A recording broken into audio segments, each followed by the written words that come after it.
د رڼا په لور پیاوړي ګامونه سمنګان کې د 1500 کیلو ولټ برېښنا لیږد پروژې چارو کاري بهیر. د ایبک ښار په هسکو کې تخنیکي کارکونکي د برېښنا لوړو پایو پر سر ولاړ دي، هلته چې د باد او نورو خطرونو لړ کار په چټکۍ پر مخ روان دی. که څه هم ورځ پای ته رسیدلی، خو انجینیرانو لا هم خپل کار ته دوام ورکړی. له دې څرګندېږي چې د هیواد روښانه سبا لپاره پیاوړي هوډ له دوی څخه ستړیا هیره کړې وي. دلته هر پیچ او هر ګام د هغو انسانانو د هڅو کیسه بیانوي چې په چوپتیا کې راتلونکی روښانه کوي. خیلی افتخار میکنم انجینر صاحب. جای افتخار است. جای افتخار است. و اینکه زمینی کار برتر مساعد شده. خیلی افتخار میکنم. د سمنګان ولایت په مرکز ایبک ښار کې د 1500 کیلو ولټ برېښنا لیږد پروژې د برېښنا لیږد پایو جوړولو او نصبولو چارې وروستۍ پړاوونو ته نږدې شوي دي.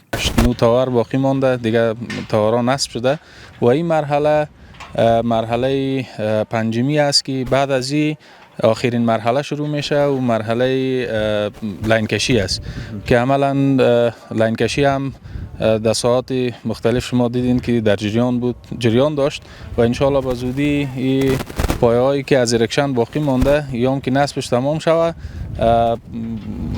لاین کشی به این ساحه هم میرسه و عنقریب انشالله شاهدی تکمیل شدن پروژه بزرگ ملی هم همه ما شما خواهد بودیم. د مسئولینو په وینا د پایو نصبولو چارې په لوړ کیفیت او د ټاکل شویو تخنیکي معیارونو سره سمې پر مخ روانې دي.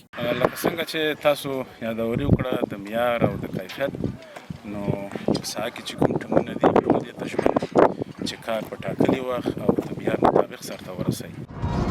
د 1500 کیلو ولټه برېښنا لیږد پروژه د فاریاب ولایت اقینی بندر له لارې د ترکمنستان برېښنا افغانستان ته راوریدوي. دغه لاین له جوزجان، بلخ او سمنګان ولایتونو څخه تر تیریدو وروسته د بغلان ولایت د دشت الوان سب سټیشن سره نښلیږي. په ټوله کې د 1500 کیلو ولټ برېښنا لیږد پروژه د هیواد بیلابیلو برخو کې په هممهاله توګه د پرمختګ په حال کې ده. په داسې حال کې چې د بلخ ولایت دشت شور سیمو کې د مزو غځونې چارې روانې دي. په ایبک ښار کې د پایو نصبولو کارونه هم پر مخ روان او مهمو پړاوونو ته رسیدلی دي. د دغو برخو هممهاله پرمختګ دا څرګندوي چې دا ستره بنسټیزه پروژه په چټکۍ او بشپړې همغږۍ سره عملي کیږي.